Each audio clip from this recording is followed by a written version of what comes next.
हनुमान पुत्र मकर ध्वज की कथा। पवन पुत्र हनुमान बाल ब्रह्मचारी थे, लेकिन मकर ध्वज को उनका पुत्र कहा जाता है। यह कथा उसी मकर ध्वज की है।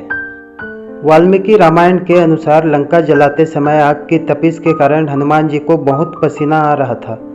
इसीलिए लंका दहन के बाद जब उन्होंने अपनी पूंछ में लगी आग को बुझाने के लिए समुद्र में छलांग लगाई तो उनके शरीर से पसीने की एक बड़ी सी बूंद समुद्र में गिर पड़ी। उस समय एक बड़ी मछली ने भोजन समझकर वह बूंद निगल ली। उसके उदर में जाकर वह बूंद एक शरीर में बदल गई। एक दिन पाताल के असुर राज अहिरावण के सेवकों ने उस मछली को पकड़ लिया। जब वे उसका पेट चीर रहे थे तो उसमें से वानर की आकृति का एक मनुष्य निकला।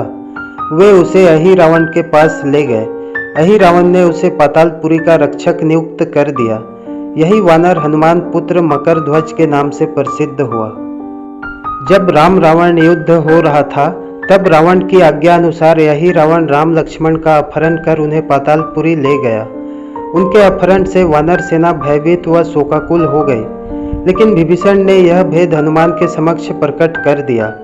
तब राम लक्ष्मण की सहायता के लिए हनुमान जी पातालपुरी पहुंचे। जब उन्होंने पाताल के द्वार पर एक वानर को देखा तो वे आश्चर्यचकित हो गए। उन्होंने मकर ध्वज से उसका परिचय पूछा। मकर ध्वज अपना परिचय देते हुए बोला, मैं हनुमान पुत्र मकर ध्वज हूँ और पातालपुरी का द्वारपाल हूँ।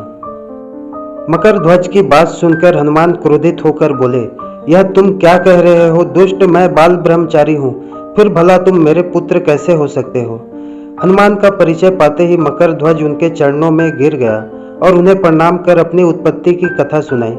हनुमान ने भी मान लिया कि वह उनका ही पुत्र है, लेकिन यह कहकर कि वे अभी अपने श्री राम और लक्ष्मण को लेने आए हैं। जैसे ही द्वार की ओर बढ़े वैसे ही मकर ध्वज उनका मार्ग रोकते हुए बोला, पिताश्री, यह सत्य है कि मैं आपका पुत्र हूँ, लेकिन अभी मैं अपने स्वामी की सेवा में हूँ, इसीलिए आप अंदर नहीं जा सकते। हनुमान ने मकर ध्वज को अनेक प्रकार से समझाने का प्रयास किया, किंतु वह द्वार से नहीं हटा। तब दोनों में घोर युद्ध शुरू हो गया। देखते ही देखते हनुमान जी उसे अपनी पूंछ में बांधकर पाताल में प्रवेश कर गए। हनुमान सीधे देवी मंदिर पहुंचे, जहां अहिरावण राम लक्ष्मण की बलि देने वाला था। हनुमान जी को देखकर चामुंडा देवी पाताल लोक से प्रस्थान कर गई। तब हनुमान जी देवी रूप धारण करके वहां स्थापित हो गए। कुछ देर बाद अहिरावण वहां आया और पूजा अर्चना करके जैसे ही उसने राम लक्ष्मण की बलि देने के लिए तलवार उठाई, वैसे ही भयंकर गर्जन करते हुए हनुमान जी प्रकट हो गए और उसी तलवार से अहिरावण का वध कर दिया। उन्होंने राम लक्ष्मण को बंधन मुक्त किया।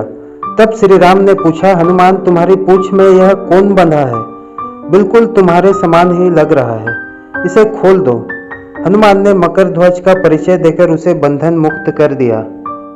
मकर ध्वज ने श्री राम के समक्ष सिर झुका लिया। तब श्री राम ने मकर ध्वज का राज्य अभिषेक कर उसे पाताल का राजा घोषित कर दिया और कहा कि भविष्य में वह अपने पिता के समान दूसरों की सेवा करे। यह सुनकर मकर ध्वज ने तीनों को प्रणाम किया। तीनों उसे आशीर्वाद देकर वहां से प्रस्थान कर गए। इस प्रकार मकर ध्वज हनुमान पुत्र कहलाए।